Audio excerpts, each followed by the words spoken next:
There's somewhere between the echoes of him saying that no man takes my life and what it seems in the Bible where somebody did take his life, where we meet him Sunday morning.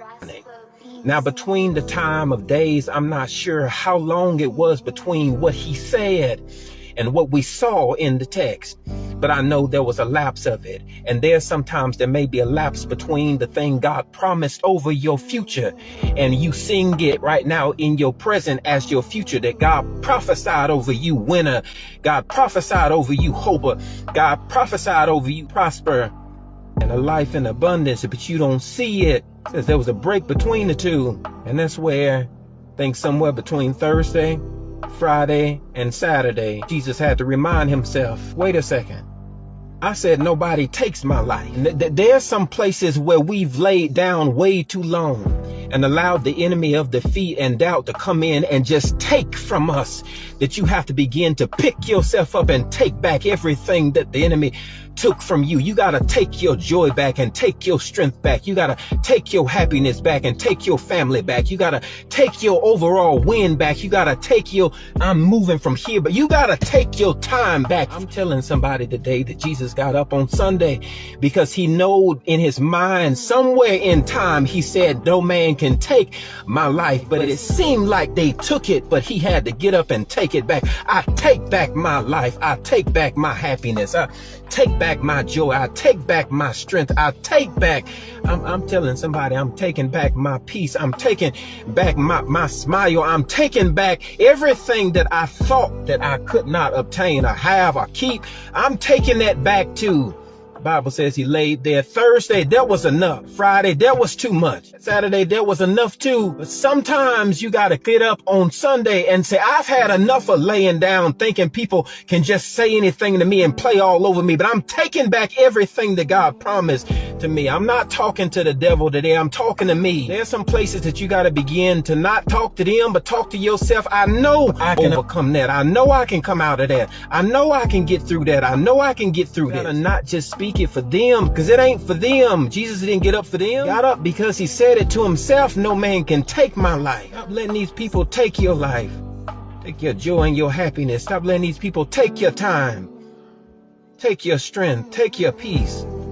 And the idea projection of your mind to tell you that maybe there's some places where God couldn't do it for you. You have to get up. You get up and you take back your time.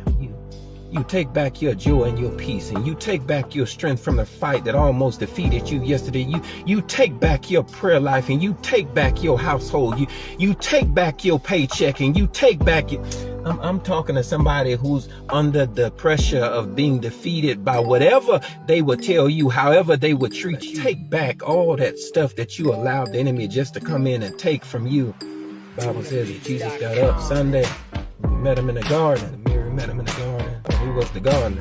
She didn't even recognize him. You got to know that there are some places where you got to completely change your identity. God didn't commission for you to come here and come out of being dead just to come and walk and still look like you dead. I'm talking to somebody that whatever it takes, if it takes a mani and a pedi, if it takes a new hairstyle and a new vehicle, if it takes new brands of clothes, whatever it takes for you to come out of that dead place to walk into your next place where God ordained for you to see everything that he promised over you. He promised over you to take it back.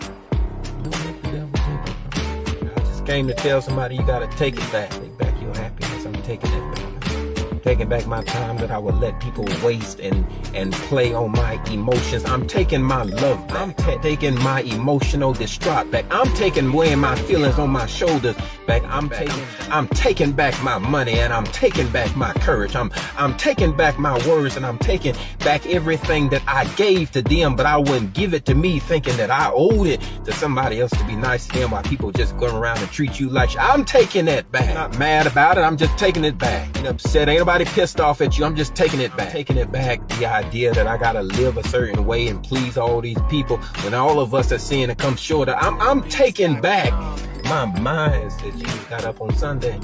Said, let me go back and collect all the places where you played me. Let me go back and take back every place where you doubted me. Every time that you said you didn't know me, let me go back to those places and remind myself that I know me. I'm taking back started in the garden because that's where God started his work at you on. He started it in the dirt, and that's where Jesus is found. Mary comes in on the scene and finds him in the garden.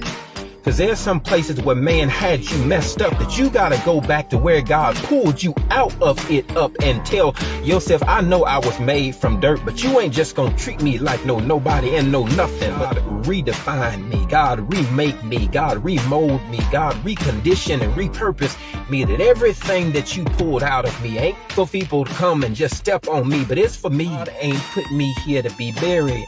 No, he ain't do that now. If anything, he put me here because he knew I was a seed. Yeah, that I would grow out of it.